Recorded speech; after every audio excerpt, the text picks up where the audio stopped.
Wah wah wah, benar-benar di luar dugaan. Gagal dipanggil skuad Garuda. Elkan Bagot ditipu PSSI. Apa yang sebenarnya terjadi? Nah ini nih, alasan masuk akal penyebab Elkan Bagot dan Ragnar Oratmangoen tak masuk daftar skuad Garuda. Kira-kira ada apa ya? Tiba-tiba masuk Garuda Calling. Ini dia alasan Stefano Lillipali dipanggil Patrick Kluivert. Kira-kira apa alasannya?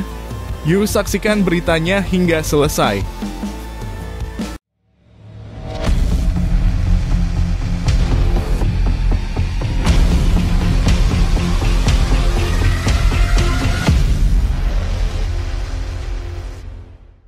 Mohon subscribe channel Timnasku Indonesia agar tidak ketinggalan informasi Timnas Indonesia. Penyebab Elkan Bagot dan Ragnar Oratmangoen tak masuk daftar skuad Garuda. Benar-benar di luar dugaan. Dua nama besar yang sempat menjadi andalan Timnas Indonesia, Ragnar Oratmangoen dan Elkan Bagot, secara mengejutkan tidak masuk dalam daftar pemain untuk laga Garuda Calling melawan Cina dan Jepang. Padahal publik masih ingat betapa keduanya menunjukkan kontribusi signifikan dalam pertandingan sebelumnya. Pengumuman resmi dari PSSI hari ini membuat banyak penggemar sepak bola tanah air mengernyitkan dahi. Pasalnya absennya dua pemain tersebut bukan hanya mengejutkan, tapi juga menimbulkan pertanyaan besar, ada apa sebenarnya? Ragnar Oratmangoen, gelandang serba bisa yang jarang sekali absen dari daftar panggil timnas kecuali karena cedera, kali ini tidak terlihat batang hidungnya. Yang lebih membingungkan, performanya di klub sedang dalam kondisi prima dengan menit bermain yang sangat tinggi. Maka ketika seorang akun Instagram menyebutkan bahwa Ragnar diduga sedang sakit, kabar tersebut langsung memantik reaksi luas. Mengingat Ragnar termasuk pemain yang jarang membagikan kondisi personalnya ke publik, dugaan itu memang sulit dibuktikan. Namun cukup untuk menjelaskan secara sementara absennya sang pemain dari skuad Garuda. Sementara itu absennya Elkan Bagot justru menyisakan polemik yang lebih dalam. Elkan yang sempat lama absen dari panggilan Timnas Indonesia, kini telah menyatakan siap untuk kembali memperkuat skuad merah putih. Ia bahkan diketahui sudah berada di Bali dan kontraknya dengan klub Blacpo pun telah berakhir. Semua tanda mengarah pada kesiapan Elkan untuk kembali mengenakan jersey Garuda.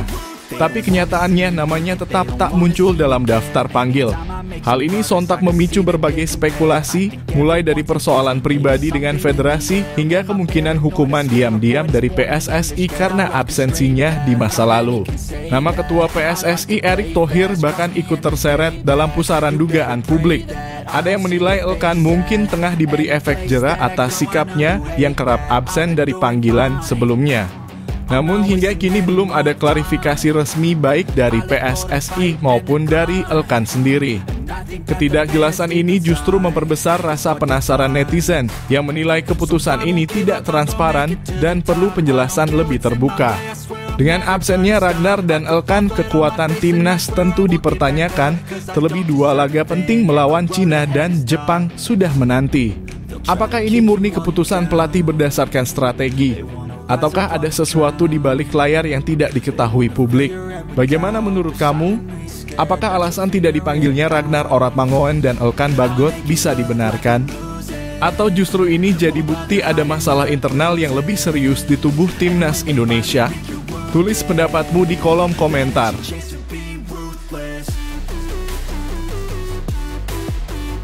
Elkan Bagot ditipu PSSI. Drama sepak bola Indonesia kembali terjadi dan kali ini tokoh utamanya adalah Elkan Bagot. Bek jangkung andalan Timnas Indonesia itu menjadi perbincangan panas di media sosial setelah namanya tak muncul dalam daftar resmi pemain yang dipanggil untuk menghadapi Cina dan Jepang di kualifikasi Piala Dunia 2026.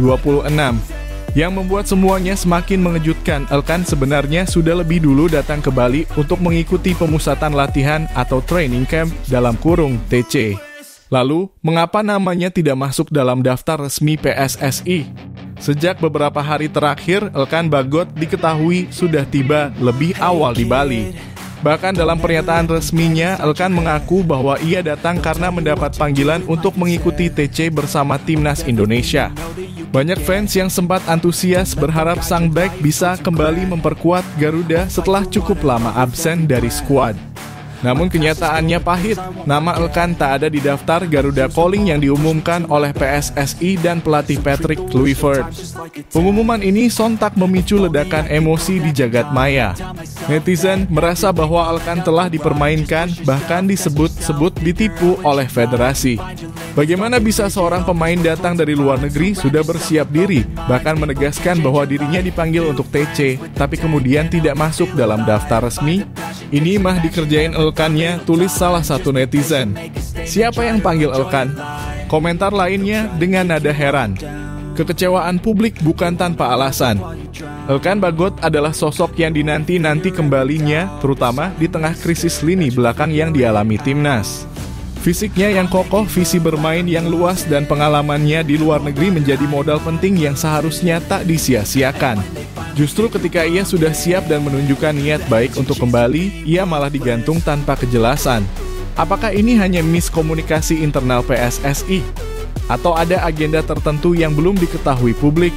Hingga kini belum ada klarifikasi resmi dari pihak PSSI maupun Elkan sendiri, dan situasi ini semakin memperburuk kepercayaan publik terhadap Federasi Sepak Bola Tanah Air. Kalau menurut kamu, apakah Elkan Bagot benar-benar jadi korban tipu-tipu PSSI? Atau ini hanya kesalahan teknis belaka?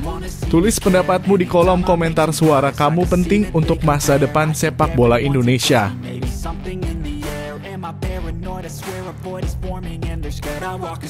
Asnawi dan Stefano Lillipali kembali ke Timnas Indonesia.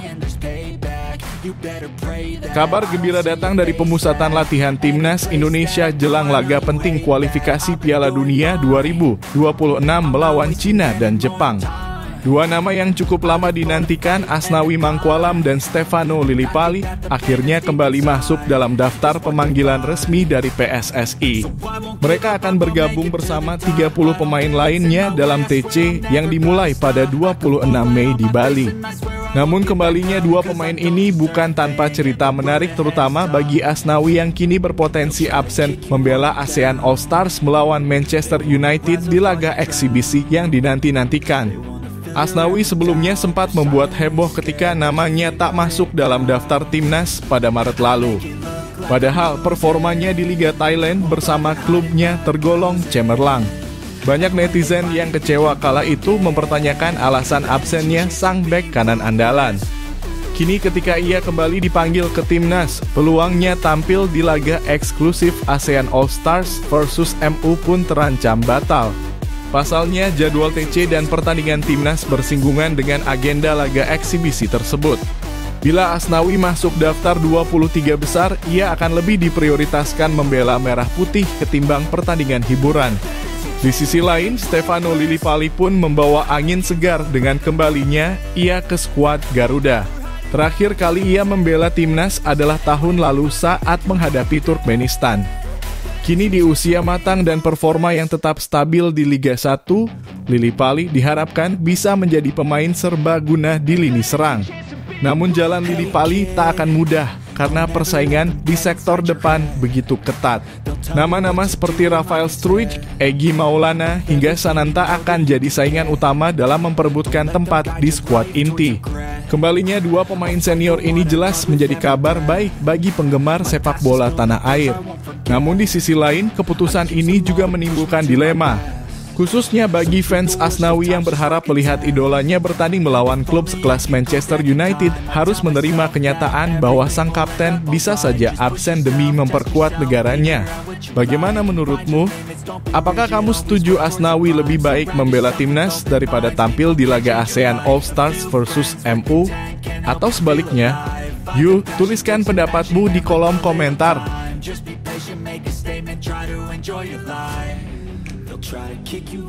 Ini alasan Patrick Kluivert panggil Stefano Lillipali.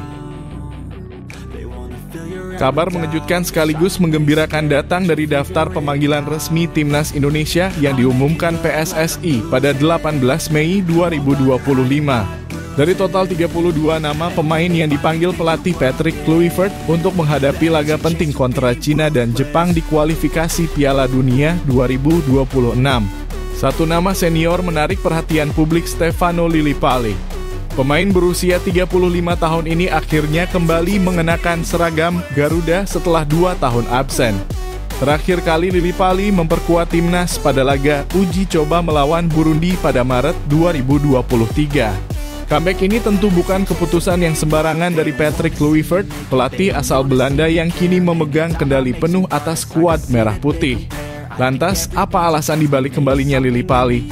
Pertama, tentu soal pengalaman. Lillipali sudah membela timnas sejak tahun 2013 dan menjadi bagian dari skuad yang mencapai final Piala AFF 2016. Dengan 30 caps dan 3 gol, ia punya pemahaman taktik dan tekanan di level internasional yang tak dimiliki banyak pemain muda. Kedua, dari sisi performa, Lillipali baru saja bangkit dari cedera dan langsung memberi dampak nyata. Dalam laga comeback bersama Borneo FC di pekan ke-32 BRI Liga 1, ia mencetak gol kemenangan saat mengalahkan Madura United 3-2. Musim ini meski sempat absen di 7 laga, ia mencatatkan 5 gol dan 4 assist dalam 22 penampilan. Statistik ini menunjukkan bahwa ia masih sangat relevan di usia yang tidak muda lagi. Ketiga, dari aspek teknis permainan, Lillipali dikenal sebagai gelandang serang dengan visi bermain tajam, umpan terukur, dan kemampuan bola mati yang mumpuni. Kombinasi ini sangat dibutuhkan ketika menghadapi tim sekelas Jepang yang kuat secara taktik dan Cina yang agresif secara fisik. Dengan latar belakang dan kontribusi seperti itu, tak heran jika Patrick Kluivert memberi kepercayaan pada sang pemain naturalisasi yang resmi menjadi WNI sejak 2011 ini. Bukan soal nostalgia, tapi soal kebutuhan nyata di lapangan. Namun, tentu saja pemanggilan ini menuai pro dan kontra. Beberapa mungkin menganggap waktunya memberi kesempatan lebih kepada pemain muda, sementara yang lain percaya bahwa pengalaman adalah kunci menghadapi laga penentu seperti ini. Nah, bagaimana menurutmu? Apakah kamu setuju dengan keputusan Patrick Kluivert memanggil kembali Stefano Lillipali ke timnas Indonesia? Apakah ini langkah yang tepat atau seharusnya pelatih fokus membentuk tim muda untuk masa depan? Yuk, tulis pendapatmu di kolom komentar. Kita bahas bersama bagaimana seharusnya arah timnas Indonesia ke depannya.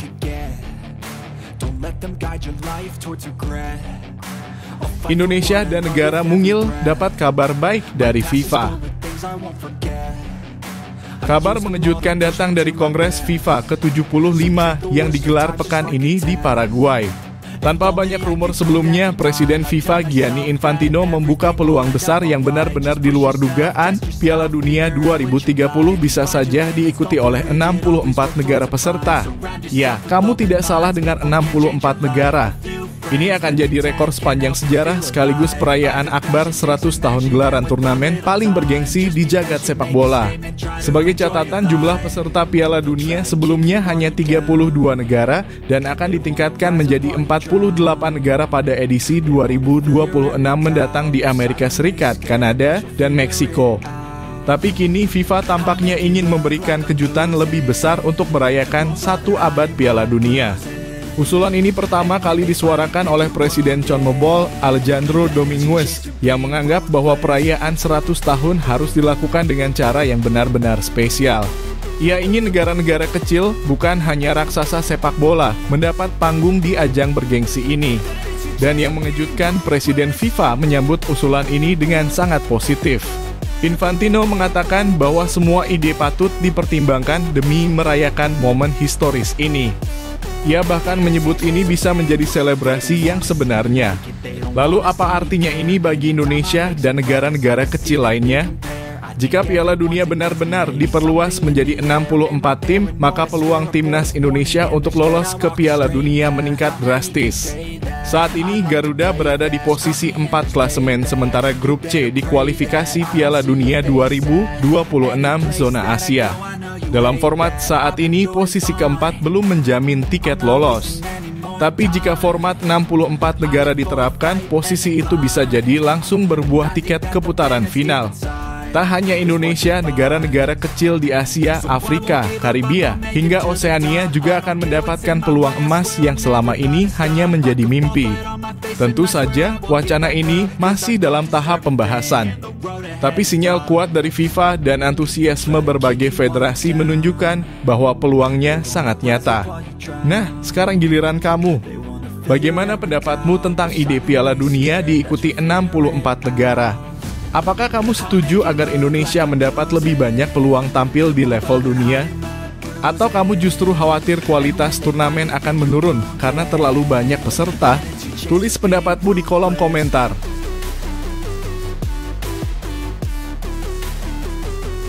Tak terima, Mark Klok tiba-tiba sindir Patrick Kluivert. Publik sepak bola nasional tengah dihebohkan dengan sindiran halus namun menohok dari gelandang Persib Bandung, Mark Klok, kepada pelatih timnas Indonesia, Patrick Kluivert. Hal ini terjadi tak lama setelah pengumuman resmi daftar 32 pemain yang dipanggil ke pemusatan latihan TC Timnas Indonesia di Bali, sebagai persiapan menghadapi dua laga penting di ronde ketiga kualifikasi Piala Dunia 2026. Dari 32 nama yang diumumkan, tidak satupun berasal dari Persib Bandung, klub yang baru saja mencatat sejarah dengan back-to-back juara Liga 1 musim 2023, 2024, dan 2024-2025. Padahal nama-nama seperti Beckham Putra Nugraha, Adam Alis, Edo Febriansah, hingga Mark Klok sendiri tampil konsisten dan menjadi kunci sukses Maung Bandung dalam 2 musim terakhir. Merasa kecewa, Klok menyampaikan pesan yang diduga sebagai sindiran lewat akun X (Twitter) pribadinya. Ia hanya mengunggah gambar 4 bintang yang menandakan jumlah gelar juara Persib sepanjang sejarah tanpa kata-kata panjang. Namun unggahan tersebut cukup jelas membawa pesan, kami juara, tapi kami tidak dianggap. Publik pun mulai bertanya-tanya mengapa tim sebesar Persib yang sedang dalam performa terbaik justru tak menyumbang satupun pemain untuk tim nasional. Bukankah seharusnya prestasi di level klub menjadi indikator penting dalam pemilihan pemain timnas? Lebih aneh lagi, Patrick Kluivert justru memanggil beberapa nama yang performanya kurang mencolok musim ini atau bahkan pemain yang sempat lama tidak membela timnas seperti Stefano Lillipali. Di sisi lain, Elkan Bagot yang kabarnya sudah berada di Bali justru tidak dimasukkan dalam daftar Garuda Calling. Apakah Kluivert punya pertimbangan khusus? Atau ini semacam strategi tersembunyi? Yang jelas, keputusan ini menyisakan banyak tanda tanya dan tidak sedikit yang merasa bahwa pemain Persib layak mendapat tempat. Lalu bagaimana menurut kalian pecinta sepak bola Indonesia? Apakah Mark Klok dan pemain Persib lainnya pantas dipanggil ke timnas? Apakah sindiran klub ini bisa dimaklumi sebagai bentuk kekecewaan profesional? Atau kamu setuju dengan keputusan Patrick Kluivert yang mungkin punya penilaian lain? Tulis pendapatmu di kolom komentar. Yuk diskusi, tetap santun dan dukung sepak bola Indonesia agar terus berkembang.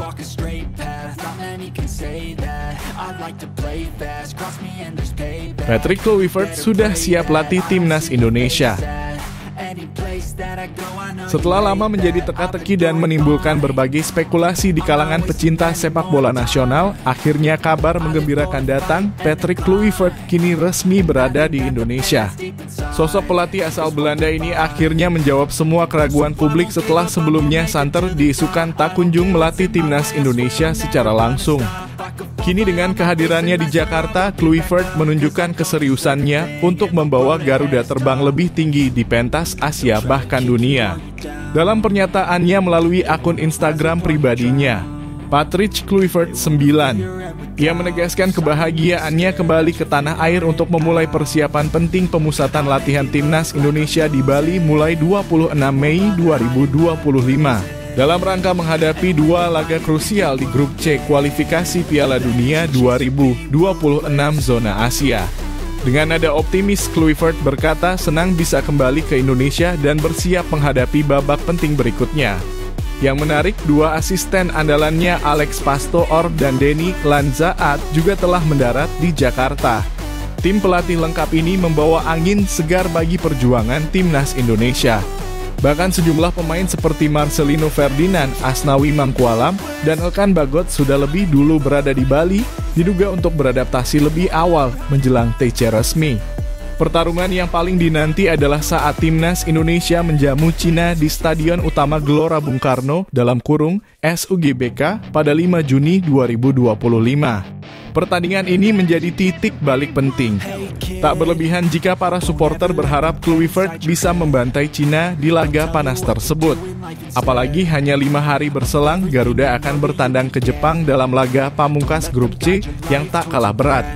Saat ini Indonesia berada di peringkat keempat klasemen sementara grup C mengantongi 9 poin dari 8 pertandingan. Posisi ini cukup genting karena hanya tim terbaik yang berhak lolos ke babak keempat. Dengan kata lain, 2 laga sisa menjadi hidup mati bagi Garuda. Kini semua mata tertuju pada Kluivert. Apakah ia bisa membungkam keraguan menyatukan skuad terbaik dan membawa kejutan besar bagi Cina dan Jepang? Harapan publik sangat tinggi dan atmosfer sepak bola nasional kembali memanas. Bagaimana menurut kamu? Apakah Patrick Kluivert adalah sosok yang tepat untuk membawa timnas Indonesia ke Piala Dunia? Apakah Garuda bisa membalas dendam ke Cina di GBK? Yuk, tulis pendapatmu di kolom komentar.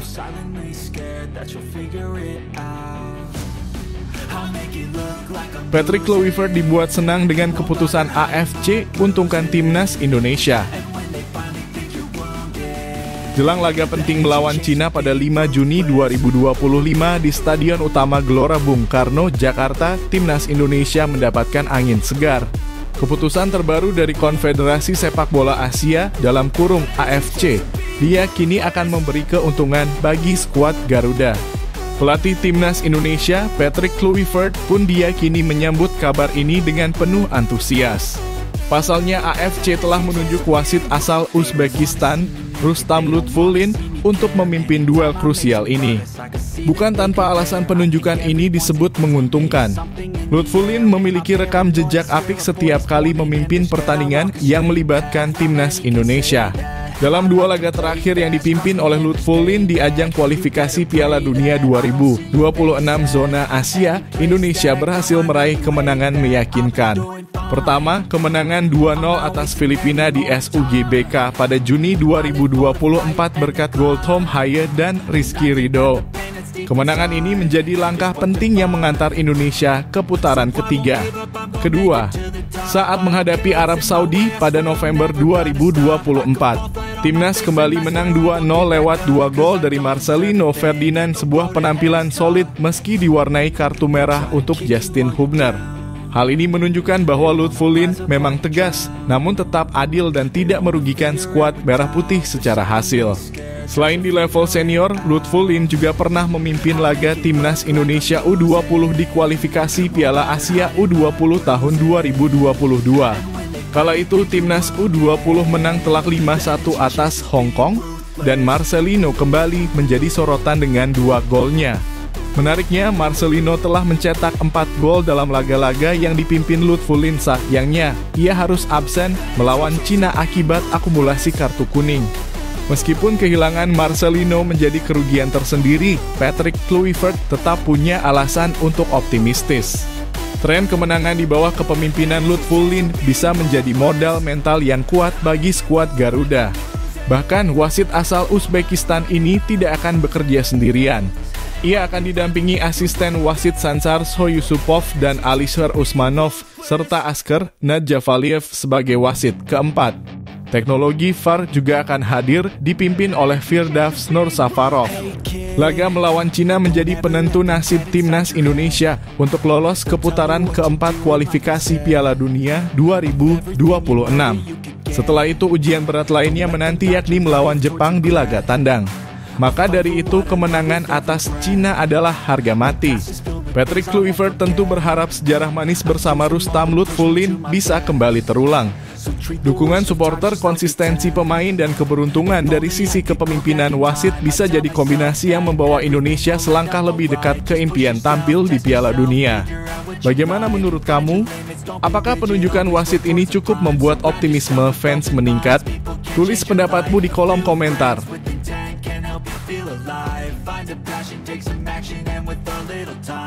Jelang duel hidup mati, Cina dibuat ketar-ketir lawan timnas Indonesia. Suasana panas mulai terasa jelang laga hidup mati Timnas Indonesia melawan Cina di babak ketiga kualifikasi Piala Dunia 2026. Pertandingan yang akan digelar di Stadion Utama Gelora Bung Karno (SUGBK) Jakarta pada 5 Juni mendatang itu sudah menyedot perhatian besar publik. Bahkan tiket pertandingan telah ludes terjual hanya dalam 1 hari. Ya, antusiasme supporter Indonesia kembali menunjukkan kekuatannya. Melalui unggahan resmi Timnas Indonesia di Instastory, diumumkan bahwa tiket pertandingan antara Indonesia versus Cina di platform Livin by Mandiri sudah habis terjual pada Jumat 16 Mei. Penjualan tiket sebenarnya baru dibuka sehari sebelumnya, Kamis 15 Mei pukul 10 waktu Indonesia Barat. Namun dalam hitungan jam, para supporter langsung menyerbu semua kelas tiket yang tersedia. Menurut anggota Komite Eksekutif PSSI Arya Sinulinga, dari total kapasitas sekitar 76.000 kursi di GBK, pihaknya menyediakan 70.000 tiket untuk dijual. Sebanyak 80% tiket sudah terjual hanya dalam waktu 1 hari. Dan sisanya, yaitu 20%. Akan kembali dijual secara online melalui platform Kita Garuda pada 19 Mei mendatang. Jadi war tiket akan lebih besar di tanggal 19 Mei karena kapasitasnya semakin sedikit. Silakan untuk para supporter Indonesia kembali memperebutkan tiket di Kita Garuda, ujar Arya melalui rekaman suara yang dibagikan ke media. Antusiasme luar biasa ini tentu memberi sinyal kuat kepada lawan, Cina tidak akan mudah mencuri poin di Jakarta. Dukungan penuh dari puluhan ribu supporter di stadion akan menjadi kekuatan ke-12 bagi skuad Garuda. SUGBK dipastikan akan bergemuruh, menciptakan atmosfer luar biasa yang bisa saja membuat pemain-pemain Cina gugup dan tertekan sejak awal laga.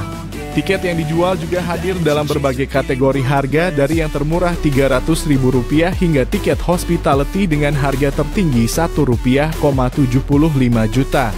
Menariknya, kategori tiket hospitality yang menawarkan berbagai keuntungan eksklusif pun sudah habis terjual. Ini membuktikan bahwa publik sangat percaya dan mendukung perjuangan Timnas Indonesia untuk melangkah lebih jauh di kualifikasi Piala Dunia. Duel ini akan menjadi pertaruhan besar bagi pelatih Patrick Kluivert dan skuadnya. Kemenangan atas Cina akan membuka peluang emas Indonesia untuk lolos ke putaran keempat.